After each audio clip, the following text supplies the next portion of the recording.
So as you can see, that is my problems. I need to get the oil chain oiled up. It's still the old one. It was working fine last time, but since it's set, I did have it covered up, the bike covered up, but the wind blows and stuff on the tarp and stuff, so I'm gonna let it sit in some PV blaster or just whatever, and then let that soak overnight tonight, and then hopefully tomorrow it'll be good enough. It does have it's obviously it's not a crimp-on. It has a master link or whatever with the clip. I do not have the clip. The clip fell off, so I'll have to put it on, put the plate on the other side, and then I don't have a welder, so I can't tack weld it, so I'll have to I'll find something. Last time I just ran it without even the clip. You know, the tension was always tight enough where it never wanted to come off or nothing, but I'll put that on, and I'll either get some real thin copper wire and figure 8 it around the 2 poles coming out, and that should hold it together. And like I said, it never wanted to pop off or nothing, so so hopefully tomorrow I'll have a riding video. I'll just leave that. I'm not even gonna hook the gas tank in, because you gotta put quite a bit of fuel in that gas tank for the petcock to pick it up with the tubes coming up. I think I'm gonna cut those down, because you gotta have pretty, even on the reserve, I think you miss a lot of fuel because those tubes are so high. So I think I'm gonna cut those down some so it can pick up some more fuel. I know that risks more of a chance of picking up grime in the bottom, but that's another thing I'm gonna have to have. The inside of the tank's pretty good. It's just some surface rust in there, and I shook some bolts and stuff in it to break anything loose, and it's just surface rust, no pieces. But eventually, the main thing is getting this engine running. Once that's done, you know, it's on to a full restore of this bike, and coating the inside of that gas tank and getting that dent out of it. But I'll just leave it like this and try not to splash gas all over me. I'll get like a rubber cork or something and stick down into the funnel once I fill it up, because this thing doesn't, just that little line there and the fuel in the bowl, this thing will idle for a good 5 minutes or so, so that'll get me up and back down the street a couple times, as long as it runs. Then apparently there's a blowhole. You can see the generator, and if you look right here, here's the front sprocket. Right there, the little black spot there is the neutral switch, and then there's a wire to it. Well, if you go left to the neutral switch, you can kind of see there is, right in here, there's a hole, and that goes into the crankcase or the gear case part, and I guess that's a vent hole, because oil comes out of it when you rev it a good bit, so I'm sure that's supposed to be there. It's not like a crack, it's an actual hole there. Well, of course a cover goes there that covers that up. I'll have to see what that cover, if it actually just stores oil right there, and then when you take the cover off it kind of just comes out, because there's no filter on this thing. There's just an oil wire mesh screen, a little rectangle wire mesh screen, which to get to that you have to take the case apart, which, yeah, so there's no filter, nothing. So it really sucks. So that's, which I guess I don't even know what the oil changing recommendation is on this. Of course, it's been changed a ton with me farting with it, even and with the rings and stuff. Which I did use break-in oil for that. So it did blow some smoke out when I really got on it. Of course, that was like max throttle there, which I won't be doing that.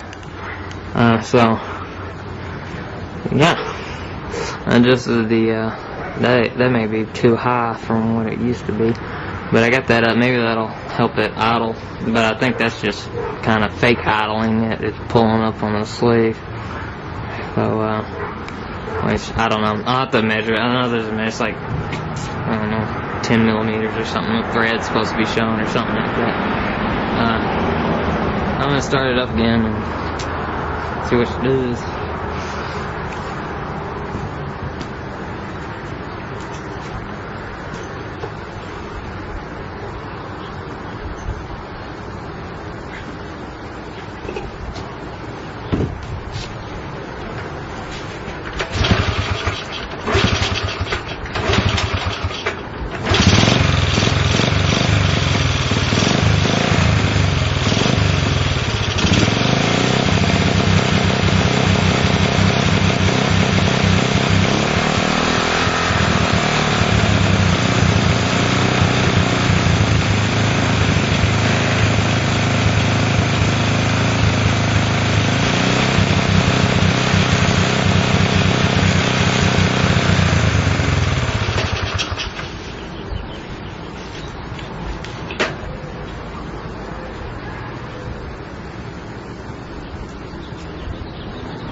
hear that dead spot when it starts to suck that air in and it's bogging down and then it picks up.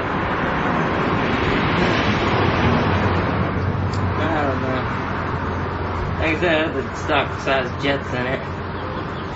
I can go bigger. Maybe that'll help. I tried it before, but I went from like a 73 to a 75. That didn't do nothing. And the air, I went from a 38 to a 40. That didn't do anything. So yeah, that's what I've been dealing with right here.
Barely even turned the idle screw and it just died.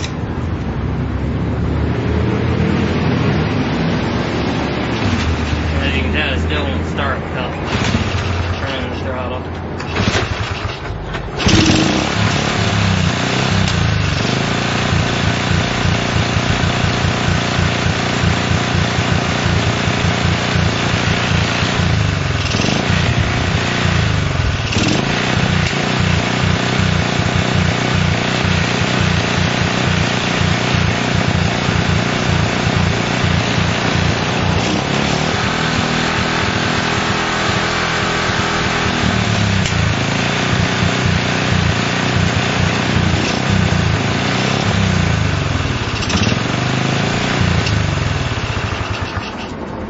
I'll get it to idle, and as soon as I hit the throttle, and it like resets the idle because the screw's so far in, and then it's like, you know, so I don't know.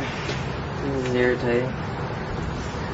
At least it's not dumping fuel everywhere. That was another main problem I had.